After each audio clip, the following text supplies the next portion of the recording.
You know what's fascinating? Every single time gold hits a new all-time high, the same chorus starts up. It's too expensive now. I missed it. It can't possibly go higher from here. I've been hearing this exact same refrain since gold was at $1,200, then at $1,500, then at $1,800, and now, with gold pushing past $2,700, the chorus is louder than ever. But here's what most people don't understand. They're looking at gold completely wrong. They're treating it like a stock that's had a good run. They're thinking in terms of expensive and cheap based on the dollar price. And that's the fundamental mistake that causes people to sit on the sidelines while the biggest wealth transfer in modern history unfolds right in front of them. Let me show you something that changed my entire perspective on this. In 1971, when Nixon closed the gold window and ended the dollar's convertibility to gold, an ounce of gold cost $35. That same ounce of gold today? Over $2,700. Now most people look at that and think, wow, gold went up a lot. But that's not what happened. Gold didn't go up. The dollar went down. Gold just sat there, being gold, the same element it's always been. It was the dollar that lost 98% of its value against gold over those 53 years. And here's the thing that should terrify anyone holding significant dollar-denominated assets. That devaluation didn't happen in a straight line. It happened in waves. Explosive waves that caught most people completely off guard. From 1971 to 1980, gold went from $35 to $850. That's a 2,300% move in 9 years.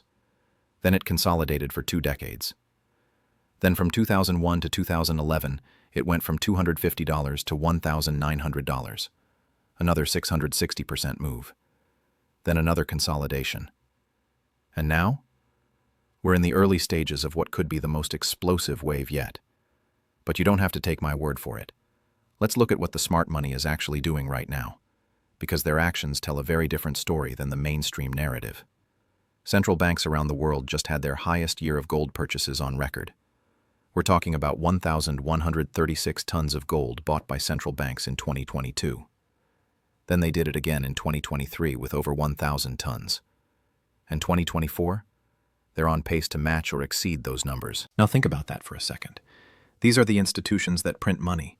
They can create dollars, euros, yen, yuan out of thin air with a keystroke. And yet they're trading those currencies they create for physical gold at a pace we've never seen before. The People's Bank of China has been buying gold for 17 consecutive months. Poland just moved 100 tons of gold back from the Bank of England to Warsaw. Singapore's central bank has tripled its gold reserves. These aren't random decisions. These are strategic moves by people who understand what's coming. And it's not just central banks. Look at what happened in the COMEX gold market in March of 2020. You had this bizarre situation where the paper price of gold and the physical price of gold diverged by over $100 per ounce. People were paying $1,800 for physical gold, while the futures contracts were trading at $1,680. That had never happened before at that scale. What it revealed was that there's a massive disconnect between the paper gold market and the physical gold market. There are claims on gold that far exceed the actual physical gold available. Here's how this works, and this is critical to understand. The COMEX, the major gold futures exchange, operates on a fractional reserve system. For every 100 ounces of gold that trades on paper, there might be only 1 or 2 ounces of actual physical gold backing those contracts. It's the same game the banks play with deposits. And it works fine as long as everyone doesn't ask for their gold at the same time. But what happens when they do? We got a preview in 2020. Suddenly everyone wanted physical delivery. The COMEX had to change its rules to allow gold from London vaults to satisfy New York delivery obligations. They'd never had to do that before. It was a stress crack in the system. And those cracks are getting bigger. Fast forward to today, and we're seeing something even more interesting. The premium for physical gold over paper gold has become structural in certain markets. In China, physical gold regularly trades at a $20 to $40 premium over the London spot price. In India, premiums have spiked to $70 per ounce during high-demand periods. What this tells you is that the paper price, the price you see on your screen, isn't the real price. It's a suppressed price. The real price is what people pay for actual metal they can hold. And this brings me to something that most investors completely miss. Gold isn't just going up because of inflation. That's part of it, sure. But the bigger story is de-dollarization. The world is actively moving away from dollar dependence, and gold is the bridge asset they're using to do it. Look at what the BRICS nations are building. Brazil, Russia, India, China, South Africa, plus the new members, Saudi Arabia, UAE, Egypt, Ethiopia, and Iran. These countries represent 45% of the world's population and over 35% of global GDP. And they're creating alternative payment systems that bypass the dollar. The mBridge project, backed by the Bank for International Settlements, is a cross-border payment platform that settles in local currencies and gold. It's already processing real transactions. Russia and China have been settling bilateral trade in rubles and yuan for years now. Saudi Arabia is accepting yuan for oil sales. The UAE is building gold refineries and vaults to become a physical gold hub. These aren't theoretical plans. This is happening right now. And every time a major trade flow moves out of dollars and into an alternative system, it reduces demand for dollars and increases demand for gold as the neutral reserve asset. Now, I know what some of you are thinking, but the dollar is still dominant. The dollar is still the reserve currency. And you're right, today. But reserve currency status isn't a light switch. It's a dimmer. And that dimmer is being turned down, slowly but steadily. In 2001, the dollar made up 73% of global foreign exchange reserves. Today, it's down to 58%. That's a massive shift, and it's accelerating. Here's what happened in 1971 that most people don't fully appreciate. Before Nixon closed the gold window, foreign central banks could exchange their dollars for gold at $35 per ounce. That convertibility was the anchor that gave the dollar its reserve status. When Nixon ended that convertibility, he didn't end the dollar's reserve status immediately. It took a decade for the consequences to fully play out. Gold went from $35 to $850. Oil went from $3 a barrel to $40. Inflation hit 14%. It was chaos. But here's the thing. Back then, there was no alternative to the dollar. The world had to stick with it because there was no other option. Today, there are alternatives being built, and that changes everything. The pressure release valve that didn't exist in the 1970s exists now. Countries can diversify away from dollars into gold, into other currencies, into alternative payment systems. And they're doing exactly that. Let me give you a specific example of how this plays out in real time. In February 2022, the US and EU froze $300 billion of Russian foreign exchange reserves. Just froze them. Russia couldn't access dollars or euros they had accumulated through trade. Now, whether you think that was justified or not isn't the point. The point is what message that sent to every other country holding dollar reserves. It said, your dollars are only yours if we say they are. Within months, central banks around the world accelerated their gold buying. China's purchases went from sporadic to consistent and large. Middle Eastern countries started repatriating gold from Western vaults. It was a direct response. Gold can't be frozen. Gold can't be sanctioned. Gold held in your own vault is yours, period. That's why it's called the ultimate reserve asset. And this is where the math gets really interesting. Total above-ground gold stocks are about 212,000 tons. Of that, central banks hold about 36,000 tons. That's roughly 17% of all the gold ever mined. Now, if central banks wanted to back even 40% of their reserves with gold at current prices, they'd need to roughly double their holdings. That's another 36,000 tons. But here's the problem. Annual gold mine production is only about 3,000 tons, and it's not growing. In fact, major gold discoveries have been declining for 2 decades. So, you've got increasing demand from central banks, increasing demand from investors who are waking up to the de-dollarization trend, and you've got constrained supply. What happens to price in that scenario? It goes up. A lot. And we're seeing the early stages of that right now. But let's talk about something that hits closer to home for most people. Retirement accounts. If you're sitting on a significant retirement portfolio, $100,000 or more in IRAs or 401ks, you need to understand how gold fits into wealth preservation during currency transitions. I actually put together a comprehensive guide on how gold IRAs work, how you can get physical gold into your retirement account without triggering tax penalties, and what the process actually looks like. It's completely free, and I've linked it in the description below. If you think gold can't go higher, this historical data proves otherwise. Look, I get it. Gold just hit another all-time high, and you're sitting there thinking the same thing everyone else is thinking. It's too late. I missed it. This has to be the top. I've heard it 1,000 times. And every single time, the people who think that way watch from the sidelines as gold climbs another $1,000, while they're stuck holding depreciating dollars. But here's what nobody's telling you. What's happening right now isn't just another gold rally. This is different. And I'm going to show you exactly why using data that Wall Street doesn't want you to see. Because when you understand what's really driving this move, you'll realize we're not at the end of this bull market. We're barely at the beginning. Let me take you back to 1971. Nixon closes the gold window. The dollar is no longer backed by anything except faith in the U.S. government. And what happened next? Gold went from $35 an ounce to $850 by 1980. That's a 2,328% increase. But here's the part that matters. In 1974, gold hit $195. And everyone said the same thing they're saying now. It's too high. It can't go higher. 3 years later, it had more than quadrupled. Fast forward to 2008. Financial crisis hits. Gold is trading around $800. By 2011, it's at $1,900. Another massive run. And again, at every step along the way, the mainstream media told you it was overvalued, that it couldn't possibly go higher, that you should sell and take profits. The people who listened missed the entire move. Now look at where we are today. Gold just crossed $2,700, and I'm seeing the exact same headlines, the exact same talking heads on CNBC telling you to be cautious, to wait for a pullback, to diversify into stocks instead. And they're dead wrong. Let me show you why. Central banks are buying gold at a pace we haven't seen in over 50 years. In 2023 alone, central banks purchased 1,037 tons of gold.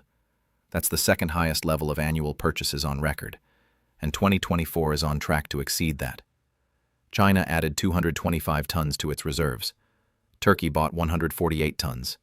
India, Poland, Singapore, all loading up. These aren't retail investors chasing momentum.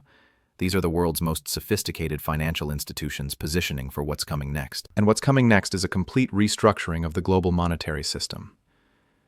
You're watching it happen in real time. But most people don't recognize it because it's not happening overnight. It's happening in slow motion, one central bank purchase at a time, one BRICS meeting at a time, one bilateral trade agreement at a time. The BRICS nations just announced they're developing a new currency backed by a basket of commodities, with gold as the anchor. Russia and China are settling oil trades in yuan, not dollars. Saudi Arabia is accepting payment for oil in currencies other than dollars for the first time in 50 years. The petrodollar system that has supported U.S. economic dominance since the 1970s is being systematically dismantled. And here's what that means for gold. When the dollar loses its reserve currency status, even partially, the demand for dollars collapses. And when demand for dollars collapses, the value of every dollar-denominated asset collapses with it. Except gold. Because gold isn't a dollar-denominated asset. Gold is the asset that every other currency is measured against. Let me give you some numbers that should terrify you. The U.S. national debt just crossed $36 trillion. That's trillion with a T. The interest payments alone are now over $1 trillion per year. That's more than we spend on defense, more than we spend on Medicare. We're paying more in interest than we're spending on the entire military budget of the most powerful nation on earth. And how are we paying for it? We're printing money. The Federal Reserve's balance sheet exploded from $4 trillion in 2020 to $9 trillion by 2022. They've brought it down slightly since then, but we're still sitting at over $7 trillion. That's $7 trillion of newly created dollars flooding the system, chasing the same amount of goods and services. That's the textbook definition of inflation. Now the Fed will tell you inflation is under control. They'll point to the CPI and say it's back down to 3%. But that's a lie. The CPI is manipulated. They've changed the methodology so many times over the past 40 years that it's become meaningless. If you calculated inflation using the same methodology they used in 1980, real inflation right now would be over 10%. Your purchasing power is being destroyed, and they're telling you everything is fine. But gold knows the truth. Gold always knows the truth, because gold can't be manipulated by government statistics or Federal Reserve press releases. Gold is the ultimate truth teller in a world of monetary lies. And here's where it gets really interesting. The gold-to-money supply ratio is completely out of whack. In 1980, at the peak of the last major gold bull market, the total value of all the gold ever mined was roughly equal to the U.S. money supply. Today, the U.S. money supply is over $21 trillion. The total value of all gold ever mined, at current prices, is around $15 trillion. That means gold would need to rise to over $3,800 an ounce just to match the historical ratio. And that's assuming the money supply doesn't grow, which we know it will. But let's go deeper, because the money supply is just one piece of the puzzle.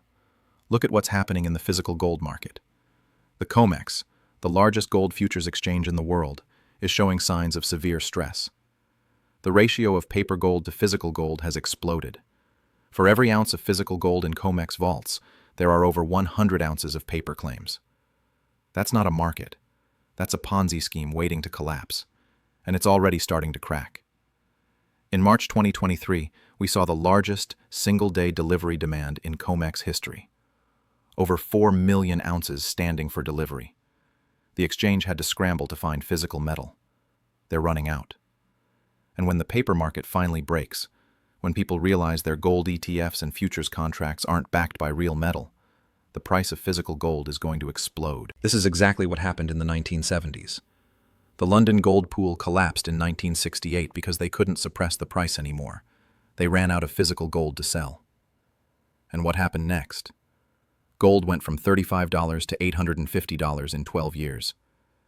We're seeing the exact same setup today, except the imbalances are even larger. Now, let me talk about something most analysts completely miss: the cost of production. The average all-in sustaining cost for gold miners is now over $1,400 per ounce. That means it costs $1,400 just to pull gold out of the ground, process it, and bring it to market. And that cost is rising every year as the easy deposits are depleted, and miners have to dig deeper and process lower-grade ore. But here's the kicker. Gold is trading at $2,700. That's only a $1,300 margin for producers. In the 1970s bull market, gold traded at 5 times the cost of production at the peak. If we see the same multiple today, that puts gold at $7,000 per ounce. And that's not some wild speculation. That's just historical precedent. Quick aside here, because this is important. If you're sitting on $100,000 or more in retirement accounts, you need to understand how gold IRAs work. I put together a free guide that covers exactly how to get physical gold into your retirement account without triggering tax penalties. It's in the description below. This isn't about speculation. This is about protecting wealth you've already built. Worth checking out if that's relevant to your situation. All right, back to where this price is headed, because we need to talk about what's happening in Asia. China has been the world's largest gold producer for the past 15 years. They mine over 370 tons per year. And you know how much of that they export? 0. Not a single ounce. It all stays in China. On top of that, they're importing another 1,000 plus tons per year. Where's it all going? Into private hands and central bank reserves. The Shanghai Gold Exchange is now trading more physical gold than London and New York combined. Think about that. The center of the gold market has shifted from west to east, and Eastern buyers have a completely different relationship with gold than Western investors. In the West, gold is a trade. In the East, gold is savings. It's generational wealth. It's insurance against government failure. They're not buying to flip it in 6 months. They're buying to hold for decades. And this creates a one-way flow. Gold is moving from west to east, and it's not coming back. The West is selling paper gold. The East is buying physical gold. And when this imbalance finally corrects, the price adjustment is going to be violent. Let me give you another historical parallel. In 2008, gold was trading around $800 an ounce. The financial system was collapsing. Lehman Brothers failed. AIG needed a bailout. The Fed launched QE1, printing $1.25 trillion to buy mortgage-backed securities. and gold went from $800 to $1,900 in 3 years. That's a 137% gain. Now look at what's happening today. We've got commercial real estate imploding, regional banks failing. The Fed's balance sheet is still $7 trillion. We've got $36 trillion in national debt. We've got geopolitical tensions at levels we haven't seen since the Cold War. And gold is only at $2,700. If we see the same percentage move we saw from 2008 to 2011, gold would hit $6,400. And the fundamentals today are far worse than they were in 2008. But let's talk about what happens if we get a real crisis. Not a 2008-style crisis, a 1971-style crisis, a complete loss of confidence in the dollar. Because that's what's being priced in right now by central banks. They're not buying gold because they think it's going to go up 20%. They're buying gold because they think the dollar-based system is going to fail. And if that happens, if we see a true currency crisis, gold doesn't go to $6,400. Gold goes to $10,000, $15,000, maybe higher. Because at that point, gold isn't being priced in dollars. Dollars are being priced in gold. The entire relationship flips. You want to know how I know we're not at the top? Look at sentiment. The average investor still thinks gold is a barbarous relic. They're not buying. Retail investment demand is still relatively muted compared to 2011. Gold ETF holdings are down from their peaks. The mainstream financial media is still skeptical. When you see CNBC running 24/7 coverage of gold with everyone telling you to buy, that's when you know we're at a top. We're nowhere near that level of euphoria. In fact, most investors are still overweight stocks and bonds, the traditional 60/40 portfolio. And that portfolio is going to get destroyed in the environment we're entering. Because stocks and bonds both go down when real interest rates rise and inflation accelerates. The only asset that thrives in that environment is gold. Let me show you what happened in the 1970s. From 1968 to 1980, the S&P 500 was basically flat in nominal terms. But in real terms, adjusted for inflation, stocks lost over 60% of their value. Bonds got crushed even worse. The only asset that preserved and grew wealth during that period was gold. And we're setting up for the exact same scenario today. The Fed is trapped. They can't raise rates high enough to kill inflation without crashing the economy and triggering a debt crisis. And they can't keep rates low without letting inflation run wild. So they're going to choose the path of least resistance. They're going to let inflation run. They're going to keep printing money. And gold is going to go parabolic. Now, I want to address the biggest objection I hear. But gold doesn't pay dividends. It doesn't generate cash flow. It just sits there. And that's exactly the point. Gold doesn't need to generate cash flow because it's not an investment. It's money. It's the only form of money that can't be debased by governments or central banks. And in a world where every major currency is being debased simultaneously, that property becomes infinitely valuable. Think about it this way. If you own a stock, you're dependent on that company's management making good decisions. If you own a bond, you're dependent on the issuer being able to pay you back in currency that hasn't been devalued. If you own real estate, you're dependent on property taxes not going through the roof and the local economy staying strong. But if you own gold, you're not dependent on anyone. Gold is the only asset with no counterparty risk, and that's why central banks are buying it. Because they understand that in the next crisis, counterparty risk is going to be the biggest risk of all. When the system is breaking down, you don't want to own promises. You want to own things. Real, physical things that can't default or be printed into oblivion. Let me give you one more data point that should make this crystal clear. The gold to silver ratio is currently sitting around 85:1. That means it takes 85 ounces of silver to buy 1 ounce of gold. Historically, that ratio has averaged around 60:1, and during precious metals bull markets, it often drops to 40:1 or lower. If gold goes to $5,000 and the ratio drops to 50:1, silver would be at $100 an ounce. That's a 3x move from current levels. But here's what's really interesting about silver. Silver is both a monetary metal and an industrial metal. It's used in solar panels, electric vehicles, electronics, medical devices. Industrial demand for silver is exploding. And unlike gold, we're actually consuming silver. We're using it up in industrial applications where it can't be recovered. The above-ground stockpiles of silver are being depleted. At some point in the next decade, we're going to face a physical silver shortage. And when that happens, the price is going to go absolutely ballistic. So when people ask me, is it too late to buy gold? I tell them they're asking the wrong question. The right question is, can I afford not to own gold? Because what's coming isn't just a bull market in gold. It's a complete reset of the global financial system. And when that reset happens, the people who own hard assets are going to be fine. The people who own paper assets are going to be wiped out. Look at what's happening in the bond market right now. The 10-year Treasury yield has been climbing despite the Fed cutting rates. That's not supposed to happen. That's the bond market telling you they don't believe the Fed's inflation narrative. They don't believe the debt is sustainable. They're demanding higher yields to compensate for the risk of holding dollars. And when bond yields rise, bond prices fall. The bond market is in the early stages of a bear market that could last for years. And stocks?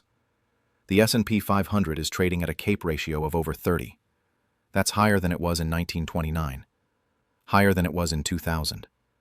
The only time it's been higher was the peak of the dot-com bubble. Stocks are priced for perfection in an environment where nothing is perfect. Corporate debt is at record highs. Profit margins are starting to compress. The consumer is tapped out. We're one recession away from a 40 to 50% drawdown in equities. But gold? Gold thrives in that environment. Gold goes up when everything else is going down. Because gold is the fear trade. It's the chaos trade. It's what you own when you don't trust anything else. And here's the beautiful part. You don't need gold to go to $10,000 to make life-changing money. If gold goes from $2,700 to $5,000, that's an 85% gain. If you've got $100,000 in gold, that's $185,000.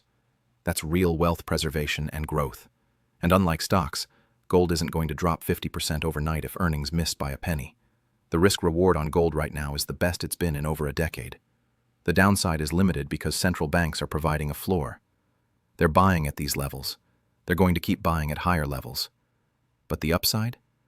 The upside is massive, because we're not just talking about gold going up. We're talking about the dollar going down. And those are two very different things. When gold hit $1,900 in 2011, it wasn't because gold became more valuable. It was because the dollar became less valuable. And the dollar is about to become a lot less valuable.